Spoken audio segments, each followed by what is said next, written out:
मस्त होंगे, खुश होंगे और एक खुशहाल ज़िंदगी जी रहे होंगे और स्वास्थ्य का पूरा ख्याल रख रहे होंगे। मैं अपनी चंद लाइनों से या शायरी की चंद लाइनों से शुरुआत करूँगा। नई नई आँखें हों तो हर मंजर अच्छा लगता है, नई नई आँखें हों तो हर मंजर अच्छा लगता है।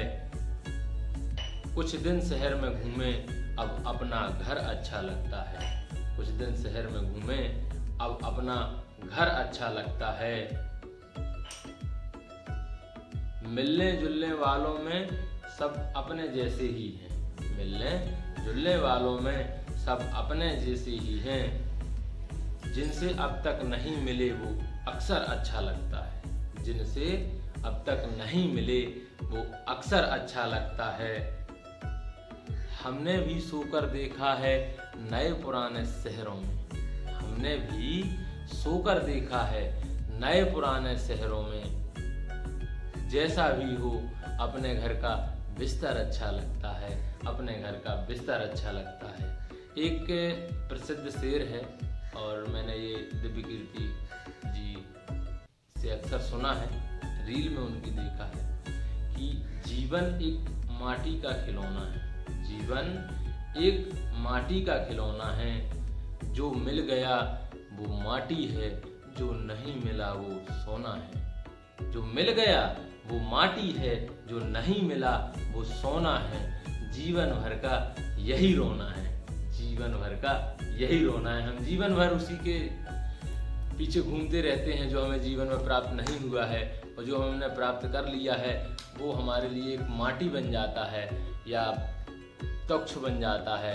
ये सीधी सी बात है जो मेरी उम्र के लड़के हैं कि हम देखते हैं अक्सर कि जब हमारा जो प्रेम होता है तो जब तक हमारा जो पार्टनर होता है वो हाँ नहीं कर देता है, हम उसके पीछे आगे पीछे दिन रात सब कुछ त्याग करके उसके पीछे पड़े रहते हैं। और जब वो एक्सेप्ट कर लेता है, और जैसे ही एक्सेप्ट कर लेता है तो वैसे ही हम फिर उसकी कद्र करना कम कर देते हैं। ज़्यादातर केसों में होता है, अधिकांश केसों में होता है, सब में नहीं होता है। मैं 100% नहीं कह रहा हूँ, लेकिन अधिकांश केसों में ये होता है कि हम उसको इग्नोर करना शुरू कर देते हैं। जब कभी हम उसकी एक मैसेज का वेट करते हैं, एक कॉल का वेट करते हैं, और जब एक्सेप्ट हमें कर लेते हैं तो हम उसके लिए थोड़ा सा इग्नोर करने लगते हैं या जो भी है थोड़ा सा डिले करने लगते हैं। आज मैं मस्ती की पाठशाला जो मेरा बचपन जहाँ बीता, और जैसे मैंने एजुकेशन लिया बचपन का, जैसे मैंने अक्सर बोला है कि मेरे यहाँ स्कूल नहीं थी और मैं कहता कि नीचे बैठ के पढ़ता था। ये मेरी बचपन की बात है। जब मैं बचपन में मुश्किल से 7 से 8 साल का रहा होगा तो मुझे शिक्षा मेरी कक्षा 2 या 3 से शुरू हुई। पहली दूसरी मुझे पता ही नहीं कि मैंने कहाँ पढ़ा, और कहते हैं मैंने गाँव में पढ़ा है। और तीसरी से जैसे हमारे गाँव में एक पहले गुरुजी योजना चलती थी, गुरुजी पढ़ाने आते थे। इसके बाद उस गुरुजी को शिक्षा गारंटी में मैं बदल दिया गया, और शिक्षा गारंटी में हमारे यहाँ के बड़े आदरणीय, मेरे तो बड़े आदरणीय श्री सुखदेव चौबे जी का उसमें भर्ती हुई, और उसमें उन्होंने बच्चों को पढ़ाना शुरू किया। उस समय विद्यालय नहीं था, तो वो बच्चों को पहले किसी चबूतरे में, किसी न किसी एक जूड़ी वाले हैं उनके चबूतरे में हमारा विद्यालय लगा करता था। एक घर था उनका लंबा, उसमें चबूतरा था, तो वहीं गांव के 15 से 20 बच्चे थे और कुछ देवरा और डिभोरा से आ जाते थे। वहीं पे विद्यालय हमारा संचालित होता था, तो वहीं से हमारी जर्नी शुरू हुई शिक्षा की, और हमने वहाँ 1-1.5 साल तक उसमें पढ़ा। इसके बाद वो अपने घर के पास एक कैथा था, उस कैथा के नीचे हमें बैठ के पढ़ाने लगे। जब मौसम उसके अनुकूल हुआ, ठंडी का मौसम आया, ठंडी और गर्मी वाला, बरसात जैसे निकला, और हमारी जर्नी वहीं से शुरू हुई। मैंने तीसरी और चौथी की पढ़ाई वहीं की, और वहाँ से पढ़ाई की शुरुआत की। उन्होंने काफ़ी मेहनत किया हमारे ऊपर, मेरे ऊपर, और मेरे बाद जो भी बैच आए जो पढ़ने आए उनके ऊपर भी काफ़ी मेहनत किया। वहाँ के जो लड़के बड़े काफ़ी होशियार हैं, अभी 1-2 लोग और हो सकता है वो भी सफल हो जाए, मेरी शुभकामनाएं उनके लिए हैं। वहाँ काफ़ी होशियार बच्चे थे, उन्होंने मेहनत भी किया। इसके बाद मैं मिडिल स्कूल, वहीं मेरा कस्बा है जो सहलवारा, वहाँ से 1 किलोमीटर होगा लगभग उस मिडिल स्कूल में मैं गया और वहाँ मैंने दाखिला 6वीं से 8वीं तक लिया। वहाँ का जो दृश्य याद है, वो क्या दृश्य था, क्या मनोरम था, क्या विद्यालय। भाई उस विद्यालय में जाके पढ़ना ही अपने आप में ट्रेजेडी है कि वहाँ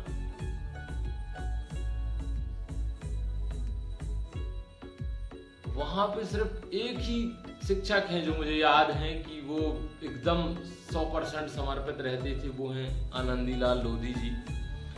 और अगर आनंदीलाल लोधी जी नहीं आए हैं तो बच्चा एकदम फ्री, घूमो फिरो मस्ती करो, बैग पटक दो क्लास में और मस्त घूमो, बाहर जाके खेलो या घूमने चले जाओ। और अगर आनंदीलाल लोधी जी हैं तो फिर नहीं कोई हल सकता। एक तो उनकी खतरनाक मतलब हैबिट थी या उनकी दिनचर्या में थी, वो कुर्सी डाल के तीनों गेटों के बीच में बैठते थे, जहाँ 6वीं 7वीं 8वीं तीनों क्लासें लगती थी, उनके यहाँ से कोई नहीं निकल सकता था। अमूमन आप परमिशन लेके भी बड़ी मुश्किल से निकलते थे कि बाथरूम जाना है या पानी लेने जाना है। और पीरियड तो हम जानते ही नहीं थे कि पीरियड किसे कहते हैं, कि कैसे पीरियड लगते हैं, सब्जेक्ट वाइज कैसे पढ़ाई होती है। मुझे नहीं याद 6वीं 7वीं में कि कब सब्जेक्ट वाइज पढ़ाई हुई है। बस ये है कि लोधी सर गणित पढ़ाते थे और इंग्लिश में ग्रामर पढ़ाते थे। जो गणित बता देते थे जो सामान्य क्वेश्चन होते हैं, वैसा भी नहीं कि हमें कोई प्रश्नावली करवानी है या कुछ करवाना है, नहीं, वो जो पाठ निकाला, पाठ में जो क्वेश्चन होते थे वो करवाते थे। और इंग्लिश में ग्रामर और इंग्लिश खड़े होकर पढ़ना बताते थे। चूंकि मैंने जब शायद पे 3री या 4थी रहा होगा तो तब से मैंने इंग्लिश पढ़ना सीख लिया था। मीनिंग वगैरह याद करवाते थे सुखदेव जी, जैसे मैंने बताया, तो वो याद करवाते थे, तो वो पढ़ा। और इसके बाद वहाँ गया तो वो काफ़ी ठीक ठाक स्थिति थी कि मैं होशियार हूँ, बाकी इंग्लिश पढ़ना जानता हूँ, वो पढ़वाते थे। उन्होंने गणित भी काफ़ी करवाई। वहाँ पे क्या डिसिप्लिन था भाई, आज मैं सोचता हूँ कि आज विद्यालयों में क्या डिसिप्लिन बना के रखा है। हमारे वहाँ कुछ नहीं, बैग रखो और चले जाओ। वहाँ से बच्चे 1 किलोमीटर दूर तालाब है, वहाँ चले जाते थे, बेर खाने चले जाते थे। वहाँ से 2-2 किलोमीटर दूर कैथा होता था, कैथा लेने चले जाते थे। वो कैथे में चढ़ते भी थे, इमली लेने चले जाते थे। मैं इसलिए बता रहा हूँ कि उस समय का विद्यालय था, ना कोई रोकने टोकने वाला नहीं, बैग पड़ा है, बच्चे घूम रहे हैं, ऐसे विद्यालय से हमने पढ़ा है। डिसिप्लिन ये इन्हीं विद्यालयों की देन है। और बाद में वहाँ पे गोविंद सर जी आए। गोविंद सर जी ने काफ़ी उसमें मेहनत किया। वो डिसिप्लिन के काफ़ी फेवरेट था उनका। गोविंद गर्ग जी आज भी मेरे काफ़ी चहेते और आदरणीय हैं। वो विज्ञान पढ़ाते थे, बड़ा सुंदर मार्मिक उनका स्वभाव था। उनकी सादगी दिली जो थी ना, वो अद्भुत थी। सादगी दिली इसको लेके बड़ा अद्भुत था। और हाँ, एक और, जो आज हम ये बुराइयां देखते हैं, किसी प्रकार की बुराइयां हो, अनटचेबिलिटी हो, ऊंच नीच हो, छोटा बड़ा हो, ये हमें सारी चीज़ें विद्यालय में ही सिखा दी जाती हैं। हमने देखा, मुझे याद है कि किस तरीके से हमें वहाँ पे डिस्क्रिमिनेट किया जाता था। पानी पीने जाना है तो बच्चे पानी को लेके डिस्क्रिमिनेट करते थे कि भाई ये कौन है, ये कौन है, हमें किसके साथ पानी पीना है, किसके साथ नहीं पीना है। और पानी लाते थे, हम लोग लाते भी थे कुआं से, तो वहाँ भी डिस्क्रिमिनेट की, भाई अगर ये पानी लाया तो कौन शिक्षक पिएगा, कौन नहीं पिएगा। ये फिर हमारे समाज के ऊपर एक कलंक टाइप का है। मुझे नहीं पता था उस समय कि ये क्या है। वही जो सामाजिक संरचना होती चली आती थी, वही वैसे ही चलता रहता था। और हम लोग आते थे, हम तो बच्चे हैं, हमें क्या पता क्या क्या होता है। लेकिन देखा है मैंने, अब जाके जब बड़े हुए हमें पता चला कि ये चीज़ गलत है, तो हमें सोचने में आता है कि यार ये बच्चों के मन में बचपन से ही डाल दिया जाता है और वो बड़े होकर बढ़िया फलता फूलता है। किसी भी प्रकार की बुराई हो, चाहे वो जातिगत बुराई हो या अनटचेबिलिटी हो, यहाँ तक कि अनटचेबिलिटी। उस समय जब मैं शायद पे 6-7 पढ़ रहा था, तभी से मध्याह्न भोजन का शुरुआत हो गई थी। मध्याह्न भोजन में भी ये बात बिल्कुल स्पष्ट दिखाई देती थी। मतलब कोई उसमें चोरी छुपी नहीं है कि भाई कौन है, किसके साथ कौन बैठेगा, कौन खाएगा नहीं खाएगा, किसको पहले दिया जाएगा, किसको बाद में दिया जाएगा, ये बड़ा होता था। और ये फिर हमारे एजुकेशन सिस्टम पे पता नहीं क्यों नहीं ऐसा हुआ, तो ये चीज़ देखी जाती थी। बाकी मेरा स्कूलिंग बढ़िया रहा। और हाँ यार, डिसिप्लिन में डर का होना बहुत ज़रूरी है। जो पता नहीं आज कहते हैं कि हाँ नहीं, अनुचित प्रताड़ित नहीं करना चाहिए बच्चों को, लेकिन डिसिप्लिन में डर होना बहुत ज़रूरी है। क्योंकि मुझे याद है जब आनंदीलाल लोधी सर आ जाते थे, मुझे नहीं लगता हम मुश्किल से कभी बाहर जाते थे। और अगर जाते भी थे तो बिना पिटे नहीं बचते थे भाई। उनका पीटना, उनका एक थप्पड़ इस कान में पड़ता था ना, इस कान से झाई निकल जाती थी, मतलब तोते उड़ जाते थे। 2 सेकंड तक तो नीला पीला दिखने लगता था वहाँ कि भाई एक थापड़ पड़ गया, और एक को पड़ गया तो 10 बैठे रहते थे। किसी को भी उनने पकड़ के सूंढ दिया तो 10 बैठे रहते थे। अच्छे लड़के थे, अभी भी कई लोग ग्रेजुएट हैं और कहीं ना कहीं वो सफल है, लेकिन उनका जो डिसिप्लिन था, ईश्वर वो बड़ा मेंटेन करके रखा और उसका बड़ा योगदान रहा हमारे जीवन में। तो डिसिप्लिन का होना बड़ा जरूरी है, और वहाँ था भी। और हमारी 6th 7th 8th इसी तरह से पास हुई। अच्छा, 8वीं उस समय मैं, जिस साल मेरा 8वीं था उस समय बोर्ड भी खत्म हो गई, तो उतना प्रेशर था नहीं बोर्ड का। चलिए बहुत बढ़िया। आज हमने अपने बचपन से, और जो हाँ उस समय के गेम, यार उस समय के गेम ना अजीब ही होते थे। अब वो गेम अब पता नहीं खेलते हैं नहीं खेलते हैं। एक हमारे समय में एक तुगा होता था, जो तुगा खेलते थे, एक बैठाल देते थे, फिर उसे उठाने जाते थे। एक जैसे कबड्डी में पूरा कबड्डी बोलते हैं, जैसे तुगा बोल के वो जाता था उस व्यक्ति के पास और फिर वापस आ जाता था। सेम पहले एक दाढ़ी पौआ होता था। ये जिन मेरे साथी जो सुन रहे हैं, अगर इन्हें अपने जीवन में खेला होगा, दाढ़ी पौआ मतलब एक व्यक्ति बाहर होता था, वो किसी एक व्यक्ति को चुन लेता था, फिर उन्हें मिलके सारे व्यक्ति को एक घेरे से निकालना होता, ये दाढ़ी पौआ होता था। साथ में कई बार एक ऊपर-दड़ी गेम थी, मतलब ऊपर बॉल को फेंकना पड़ता था और ऊपर ही मारना पड़ता था। अगर आपने टप नीचे मार दिया जमीन में तो आपको पदना पड़ेगा। पदना इन द सेंस क्या है, दाम देना पड़ेगा। अब दाम क्या होता है भाई, जब बॉल हम मारेंगे आपको उठा के लाना पड़ेगा, यानी आप थकते थे।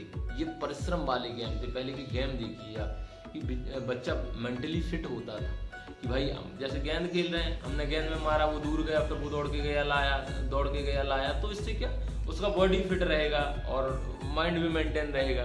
गिल्ली डंडा भी होता था, तो उसमें भी मेंटली फिट रहते थे भाई। उसमें भी एक व्यक्ति को हम लोग दूर भेजते थे गिल्ली, फिर वापस आती थी। ये गुल्ली डंडा होता था, गिल्ली डंडा जो भी बोलते हैं। दाढ़ी पौआ होता था, उसमें स्ट्रेंथ होती थी, स्ट्रेचिंग, मतलब हमें व्यक्तियों को खींच के निकालना पड़ता था।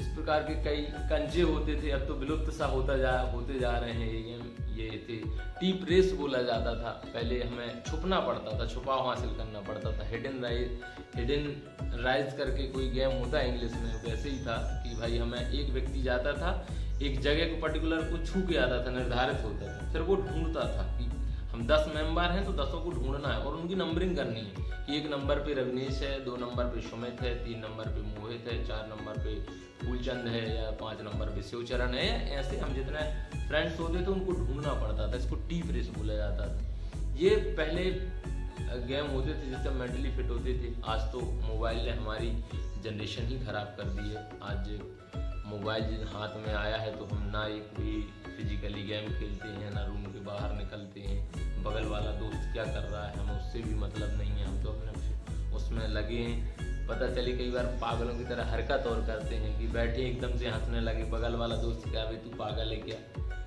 एकदम से खेल रहे हैं। और वो पबजी अभी बंद हो गया है और बैटल ऑन ग्राउंड शायद एक चलता है, उसमें खेल रहे हैं, वो चिल्ला रहे हैं मार मार मार, एकदम से पता चले बैठे हैं बस में, बोले मार मार मार लगे। अब मार लगे के चक्कर में बगल वाला डिस्टर्ब हो गया कि ये हाफ माइंड हो गया है। ये गेम है, तो इनसे तो कोई मुझे नहीं लगता कि कोई फ़ायदा हो, और क्यों इनको प्रमोट किया जा रहा है। बल्कि फिजिकली गेम को हमें, आउटडोर गेम को हमें प्रमोट करना चाहिए। उन गेमों का कितना महत्व नहीं है पता, लेकिन वो गेम लोगों को फिट रखते थे। जैसे कबड्डी खेलते थे तो कबड्डी भी एक अच्छा है फिट। पाई खेलते थे, एक पाई होती थी जो जो खेलते थे उनके पैर में मारना होता था। ये पाई गेम होता था और बड़ा आनंद आता था। उसमें पिटते भी बहुत थे, दाढ़ी पक्के में तो बहुत पिटते थे, पीठ लाल हो जाती थी, लोग इतना मारते थे। एक लदाफत गेंद होता था, जो गेंद व्यक्ति के मारना पड़ता था। गेंद जो लेके ना किसी व्यक्ति के मारना पड़ता था, फिर वो व्यक्ति दूसरे के मारता था बिना भागे। तो ये सारे गेम थे, फिट रहते थे। और ये स्कूलिंग में गेमों को खेला है, पढ़ाई की है। क्रिकेट उस समय ठीक था, क्रिकेट के लिए पिच वगैरह तो नहीं थे, लेकिन ठीक है, इतना बना लेते थे कि भाई जितने में गेंद पड़नी है वो ठीक रहे। ये गेम हमारे द्वारा खेले गए। पहले हमारे ज़माने में कहते थे, या ज़माना क्या, हमारे समय हमारे क्षेत्र में कहते थे कि बेटा खेलोगे कूदोगे तो बर्बाद हो जाओगे, किसी काम के नहीं रहोगे, जो कि गलत था। और क्योंकि हमारे पास सुविधाएं हैं नहीं है। आज भी हम देखते हैं कि ओलंपिक में हम कितना पीछे हैं गेमों में। उसका कारण क्या है कि हमारे देश का जो मोस्ट पॉपुलेशन है, जो हम कहें कि ज़्यादातर पॉपुलेशन है, वो इन सारी चीज़ों से कटा हुआ है। भाई ज़्यादातर लोग गांव में करते हैं, और गांव के व्यक्ति का स्टेमिना गजब का होता है, ये मैंने देखा है। तो वो स्टेमिना वाले व्यक्ति को जब हम गेम से दूर रखे हुए हैं, कैसे हम लोग परफॉर्मेंस दे पाएंगे। दूसरा, बच्चियों को बहुत दूर रखे हुए हैं। बच्चियों की इतनी तरह की पाबंदियां हमने ठोक दी हैं समाज ने और उनसे हम निकाल ही नहीं पा रहे हैं। वो तो सदमे हैं बच्चियों के लिए। बच्ची कहीं बाहर जाएगी नहीं, अकेली स्कूल नहीं जाएगी, दूर कॉलेज है तो कॉलेज नहीं जाएगी। हालांकि अब तो बदल रहा है, हालांकि नज़रिया नहीं बदला है। अब बदल रहा है लेकिन नज़रिया नहीं बदला है। नज़रिया वही है। आज बच्ची किसी से खड़े होकर बस स्टैंड में बात करते देखे तो उस पर चौहर बना लेते हैं, मान लो, ठीक है, वो हमारा फेलियर है, हमारे समाज का फेलियर है। चलिए ठीक है, थैंक यू आप सब लोगों के बीच। मैंने सोचा आज सुबह उठ के फिर से आपसे रूबरू हुआ जाए। आप लोगों को बहुत बहुत धन्यवाद। Have a nice day. नमस्कार।